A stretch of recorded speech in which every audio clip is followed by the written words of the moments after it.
Bonjour et bienvenue dans un nouvel épisode de Comics Code, un épisode dans lequel on va survoler l'intégrale Doctor Strange 1981-1983, des épisodes écrits par Roger Stern et dessinés par la crème des jeunes artistes du début des années 80, Marshall Rogers, Paul Smith, Michael Golden, Kevin Nowlan et Charles Vess.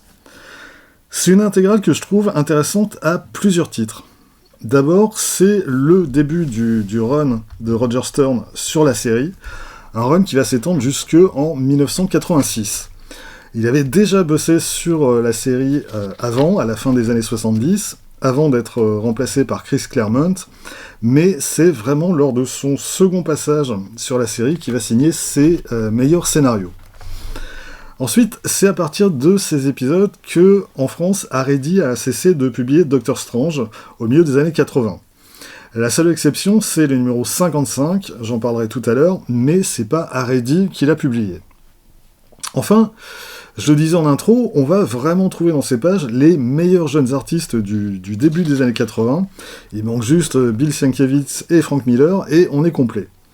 Et encore, pour Frank Miller, Roger Stern s'en explique assez longuement dans la préface, c'est lui, à l'origine, qui devait reprendre les dessins de la série.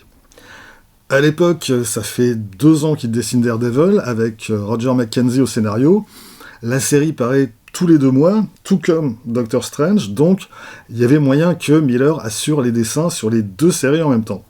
Sauf que, d'une part, Frank Miller va reprendre le scénario de Daredevil en plus des dessins, et puis surtout, la série va repasser mensuelle en raison de son succès. Et du coup, Stern et Miller ne travailleront jamais ensemble sur Doctor Strange.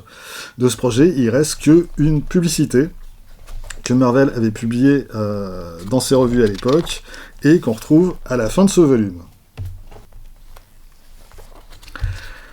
Et donc, finalement, c'est le vétéran Gene Colan qui va dessiner l'épisode 47 qui ouvre cette intégrale. Et là aussi, c'est un élément notable, puisque c'est le dernier épisode de la série qu'il va dessiner. Et Colan a beaucoup travaillé sur cette série. Son premier épisode, sauf erreur de ma part, c'était Doctor Strange numéro 172, en 1968. Et dans les années 70, c'est probablement le dessinateur qui a le plus illustré d'épisodes de Doctor Strange. Et en plus, il part sur une belle prestation qui est ancrée par Dan Green. Côté scénario, on a un récit assez anecdotique, mais pas désagréable. Le duo Doctor Strange et Clea qui se rend dans une université de Caroline du Nord. Alors, une université très conservatrice et rétrograde, et dans laquelle une créature mystique baptisée Icon va semer le chaos à l'aide d'une cloche tibétaine, dont le son va hypnotiser l'ensemble des étudiants. C'est du très classique, mais plutôt distrayant, et avec une chute en plus amusante qui aurait tendance à rendre le personnage d'Icon presque sympathique. On passe aux choses sérieuses avec l'épisode 48, qui marque les débuts du nouveau dessinateur régulier de la série, Marshall Rogers. Marshall Rogers, à l'époque, ça fait 5 ou 6 ans qu'il travaille, tantôt pour Marvel, tantôt pour DC. On lui doit notamment un run assez mémorable, même si très court, sur Detective Comics, des épisodes écrits par Steve Englehart. En France, Urban a publié ça il y a quelques années, sous le titre « Batman Dark Detective ». Et d'ailleurs, sur ces épisodes de Doctor Strange, Marshall Rogers va être ancré par Terry Austin, avec qui il avait déjà travaillé justement sur ces épisodes de Detective Stories. Marshall Rogers, c'est vraiment un des artistes les plus doués de sa génération, mais c'est aussi un artiste qui a toujours eu énormément de mal avec le rythme mensuel des comics. Or, dans le cas de Doctor Strange, la série était bimestrielle, et Rogers va donc pouvoir prendre le temps de peaufiner ses planches. Même si c'est pas flagrant sur le premier épisode, qui est un poil en dessous du reste. On voit aussi, dès ce premier épisode, une technique qui va utiliser tout au long de la série, c'est-à-dire que certaines parties de ses dessins n'ont pas de contour noir. Comme ici, là, sur les premières pages, la forme astrale du Docteur Strange. Dans sa préface, Roger Stern explique à quel point ce genre de technique pouvait être compliqué à rendre sur le papier en raison des limitations techniques de l'époque. Et effectivement, tout à l'heure, je vous montrerai un exemple de planche dont la reproduction a totalement foiré lors de sa publication originale. Ce premier épisode dessiné par Rogers est à nouveau un poil anecdotique. Il met en scène le personnage de Brother Voodoo, un personnage qui a fait que quelques apparitions à l'époque. D'ailleurs, à la fin du mois, Panini sort une intégrale consacrée à Brother Voodoo, et cet épisode, il y figurera également. A noter également au début de cet épisode l'apparition d'un nouveau personnage, une jeune femme qui n'est pas nommée dans cet épisode, mais dont on apprendra dans le suivant qu'elle s'appelle Morgana Blessing, et qui va jouer un rôle essentiel dans la suite de la série. Et elle va d'ailleurs être au centre de l'intrigue de l'épisode suivant. Mais avant de passer à l'intrigue proprement dite, la scène d'ouverture de cet épisode, avec Strange et Cléa sous leur forme astrale, est-ce que c'est moi qui me fais des idées, ou est-ce qu'on assiste bien à une scène de baise astrale? C'est moi? Je crois pas.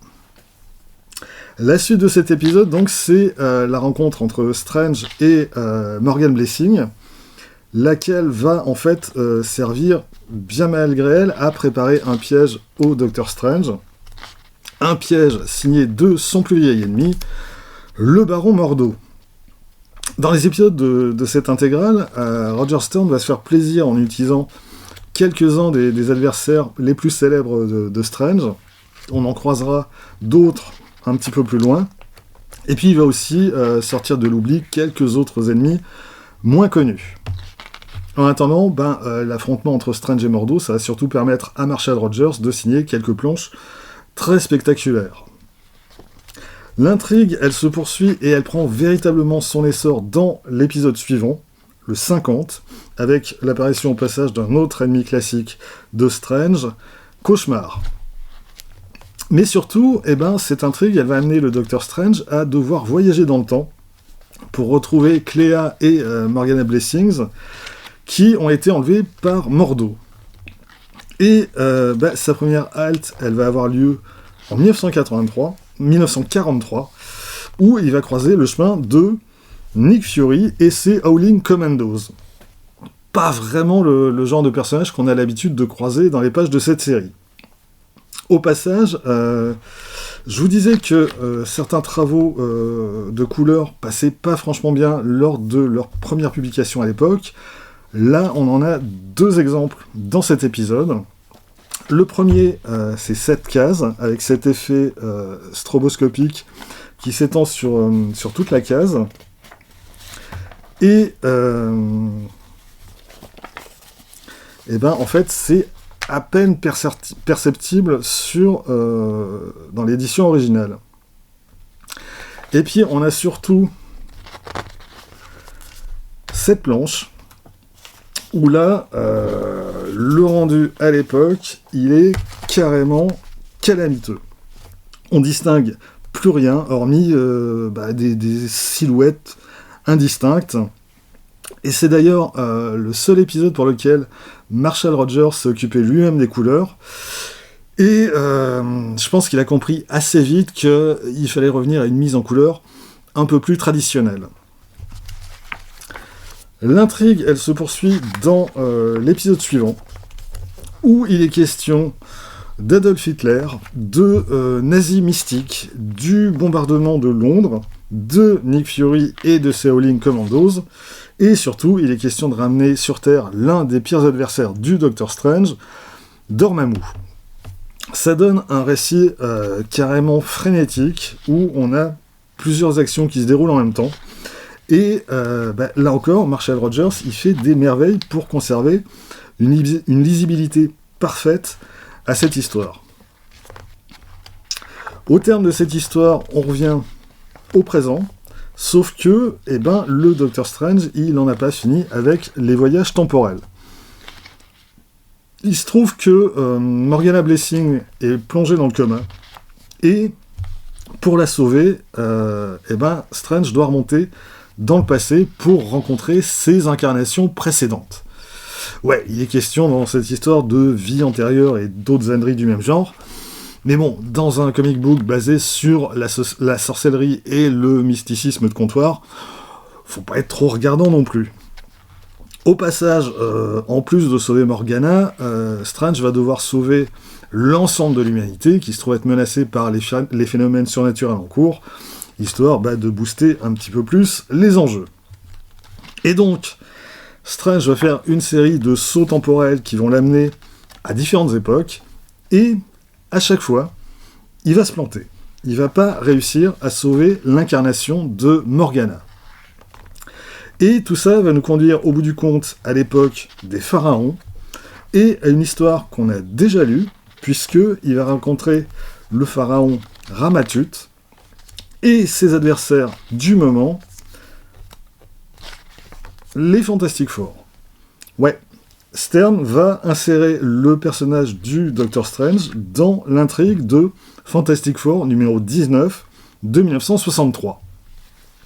C'est un exercice assez unique pour l'époque, il me semble, où on revisite comme ça un épisode antérieur. Et la présence de Strange va même servir à corriger quelques invraisemblances scénaristiques, comme le fait que, à un moment de l'histoire, la chose redevienne Ben Grimm. Et d'ailleurs, on aura quelques années plus tard une suite à cette suite en 1987 dans West Coast Avengers numéro 22 par Steven Gollart et Al Milgrom, qui revisite l'épisode de Fantastic Four revisité par Doctor Strange. Tout ça devrait, à mon avis, ravir les vieux lecteurs de Marvel. Cet épisode, il marque également le départ de Marshall Rogers de la série, qui sera donc resté 1 an et 6 épisodes. Et puis, il marque également la séparation entre Strange et Cléa. Cléa qui est convaincue que l'amour qu'elle lui porte n'est pas assez fort et que l'amour que porte Morgana Blessing à Strange est plus fort que le sien. Alors, faut bien reconnaître qu'il s'agit d'une idée à la con typique de son époque, où Cléa a toujours davantage été traitée comme l'amoureuse transie de Strange plutôt que comme la disciple qu'elle est pourtant également. L'épisode suivant, il est marqué par l'arrivée d'un nouveau dessinateur, Paul Smith, mais le temps de 5 pages seulement. L'essentiel de cet épisode, c'est un récit signé Jean-Marc de Mattéis et Brent Anderson, qui devait traîner quelque part sur une étagère chez Marvel. Mais bon, même si le scénario de Mattéis est relativement anecdotique, quoique pas mauvais pour autant, c'est une histoire de gourou qui siphonne la personnalité de ses adeptes, mais ça reste surtout un plaisir de feuilleter les planches de Brent Anderson. Et c'est intéressant de voir à quel point il s'inspire du travail de Steve Ditko sur la série, alors que, a priori, leurs styles sont quand même très éloignés. Mais quand il s'agit de mettre en scène des démons ou des séquences situées dans d'autres dimensions, on retrouve les designs imaginés par Ditko 20 ans plus tôt. C'est en partie vrai pour les autres artistes au sommaire de cette intégrale, mais il me semble que c'est particulièrement flagrant dans le cas de Brent Anderson.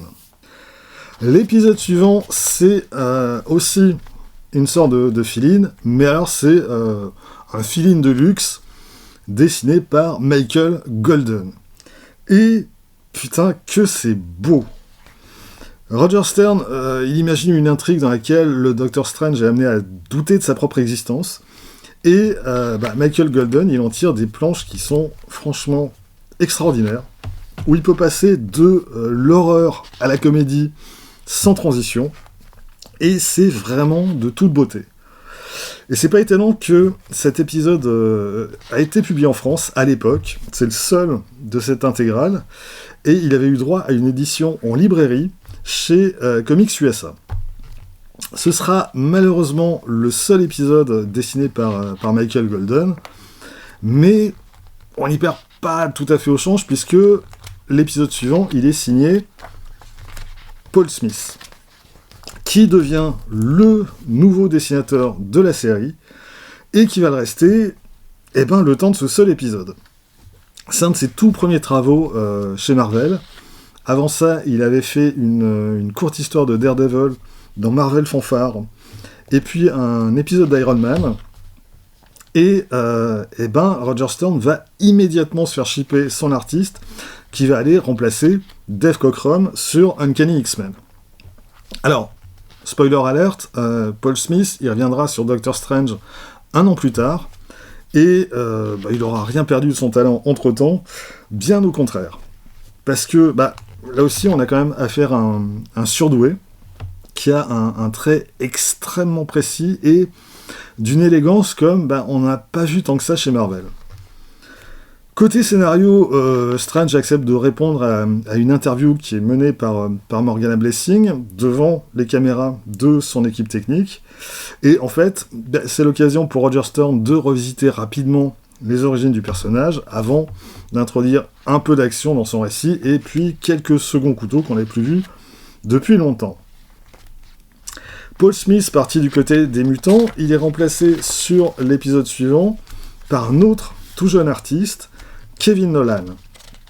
Là encore, un artiste qui est âgé à peine d'une vingtaine d'années, et dont c'est, à ma connaissance, le premier travail professionnel.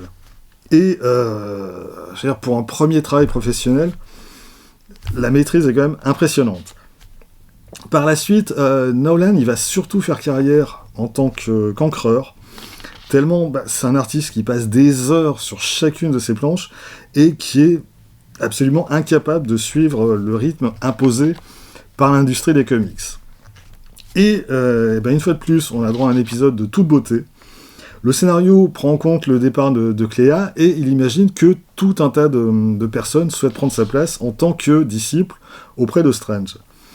C'est aussi en partie une suite à l'annual numéro 4 d'Uncanny X-Men, par Chris Claremont et John Romita Jr., qui mettait en scène la sorcière Margali Zardos et sa fille Jimène, et qu'on retrouve ici. Et on termine cette intégrale avec un dernier court récit extrait de Marvel Fanfare numéro 6, toujours écrit par Roger Stern, mais dessiné par le Britannique Charles Vess. Charles Vess, c'est un artiste à qui on doit quelques récits assez singuliers, comme le graphic novel Spirits of the Earth, qui était paru en France à l'époque chez Semic dans la collection Top BD, et qui mettait en scène Spider-Man. C'est lui aussi, Charles Vess, qui a notamment illustré la toute première édition de Stardust de Neil Gaiman, quand elle est parue chez Vertigo. Et il réalise ici aussi une très belle prestation. Le scénario de Roger Stern fait en quelque sorte écho à l'épisode précédent de Doctor Strange. C'est un jeune homme qui débarque de nulle part et qui défie Strange pour lui prendre carrément sa place de sorcier suprême. Sauf que, évidemment, tout va pas se passer comme il le prévoyait. L'intégrale se conclut donc sur cet épisode, et ensuite on a droit à une assez copieuse section de bonus. On a d'abord droit aux rares travaux de Frank Miller pour la série qui ont survécu, soit une esquisse du personnage d'Icon pour le premier épisode, et puis la publicité parue à l'époque. On a des bouts de récits d'une page parus ici ou là, qui sont signés Marshall Rogers pour le premier et Mary Severin pour le suivant. On a des pages extraites des Official Handbook of the Marvel Universe. Par contre, pour avoir une traduction de ces pages, vous pouvez vous brosser parce que, visiblement, c'était pas prévu dans le contrat. Et c'est encore plus gênant pour l'extrait de Marvel Age numéro 8, un article consacré à Paul Smith et à John Romita Jr., et comment l'un a remplacé l'autre sur Uncanny X-Men. Il y a des points assez intéressants dans cet article. J'ai essayé de résumer ça quand je parlais de l'épisode dessiné par Smith. Par contre, si vous lisez pas l'anglais, Panini, il s'en cogne. On a ensuite une sublime illustration signée Frank Miller et P. Craig Russell. Et je suis pas sûr que ces deux artistes aient jamais collaboré ensemble sur autre chose. On a un poster signé Kevin Nolan qui, malheureusement, le rendu des couleurs est vraiment très très sombre et on perd à peu près toute la finesse de cette illustration. On a un portfolio signé Michael Golden. Là, par contre, le noir et blanc rend à merveille la beauté de ces planches. Et puis, pour finir, on a quelques planches originales, signées Marshall Rogers, puis Michael Golden. Évidemment, la page de gauche, c'est lui aussi, faites pas attention à ce qui est marqué au-dessus. Et puis, on a deux planches signées Paul Smith, et pour finir, une planche de Kevin Nolan. Voilà pour cette intégrale.